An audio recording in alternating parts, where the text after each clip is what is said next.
As I begin my speech today, I want you all to sit back and reflect on a time that you've been so hungry that it was almost impossible to focus on anything but the hunger itself. That is the reality for 1 in 6 school-aged children in the United States of America. After listening to my speech today, you will understand why children who attend a school in the United States of America deserve free breakfast and lunch, and why nutrition is so important for young children. While working with young children personally, I have seen the effects that hunger can play on children's development, not only cognitively, but physically as well. I believe that all children who attend a Pennsylvania or United States school-age program deserve access to a free, nutritious breakfast and lunch. Today, we're going to discuss first, the connection between poverty and hunger. Second, the effects that hunger and poverty play on education. And third, what we can do to help our children who are suffering through poverty and hunger. I'm going to provide everybody with surprising information to let you guys know how important and necessary it is that children in the school-age system get free breakfast and lunch. Poverty is known as the lack of shelter, water, clothing, and food that you need to sustain a healthy life. Like I said before in my speech, 1 in 6 children in the United States of America suffer with poverty and hunger. Hunger is seen all over the United States of America in every single state. Hunger is the #1 cause that comes out of poverty. According to the American Psychological Association, poverty leads to food insecurity, which is the lack of food due to money or resources available to a family. That means that moms and dads in our community are going hungry to feed their children. Unfortunately, families are having to choose whether they pay rent or they buy food for their children.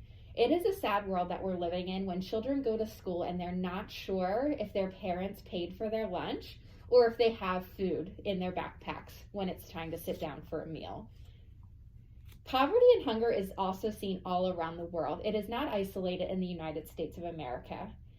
It is stated by Feeding America that there are 385 million children living in poverty around the world going hungry. It is a sad reality as well that extreme hunger can lead to death in children. It is stated that 3.1 million children die a year, which is 8,500 a day, or 1 child every 10 seconds. Those facts are really disheartening, that we have children who are dying from being so hungry when we have the ability to feed children in schools.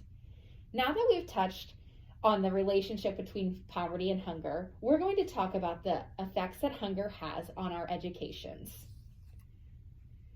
When you go hungry, it is hard to focus on anything else. So children are going to school with nothing in their stomachs and not being provided a free breakfast or a free lunch.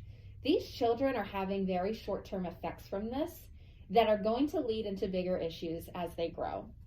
Some of the short-term effects of being hungry with children include no energy, falling asleep in class, and having very impaired focus because all they can think about is when they're going to have their next meal. Some long-term effects that come from hunger in young children is anxiety and depression, impaired cognitive ability, and unfortunately repeating grades from grade school, middle school, and high school. These children are displaying disruptive behaviors because of their hunger, and that is affecting not only themselves, but all of the people around them. It is important that children get the nutrition that they need and that they deserve so that they are not faced with these effects. Now that we've discussed the effects that poverty and hunger have on children and their education, I want to talk about how we as community members can support the children. The most important thing that I can say is that we need to be advocates. We need to advocate for what is right for the children that we serve. It is important that we support our school systems. This can be local or worldwide. It is important that we are donating money so that they have the funds to cover the meals for young children. It is also a thing that we can do to provide food, drinks, and snacks to different areas of the classroom so that children have access if they are not coming to school with food.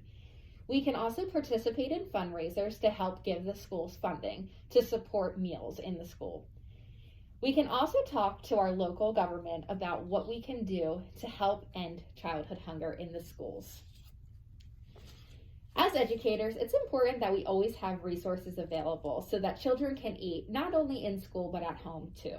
There are different government resources such as WIC and SNAP that will help families get food into their homes so that they're not only relying on food during the school day. There are also local food banks and churches who you can link up with to get information to families who are really struggling. To sum this up, I hope you realize how important advocating for our young children is to end childhood hunger and to allow children to receive the food and nutrition that they need in the PA and United States school systems. For my speech, we first discussed the relationship between poverty and hunger. Then we discussed the effects that hunger has on children and their educations. And last, we talked about what we can do to help so that all children in the school systems have a free breakfast and a free lunch. I'm sure we can all agree that every child in the public United States school system deserves access to free breakfast and lunch. I hope this has opened to your eyes about the issues that we face in the United States and the school systems.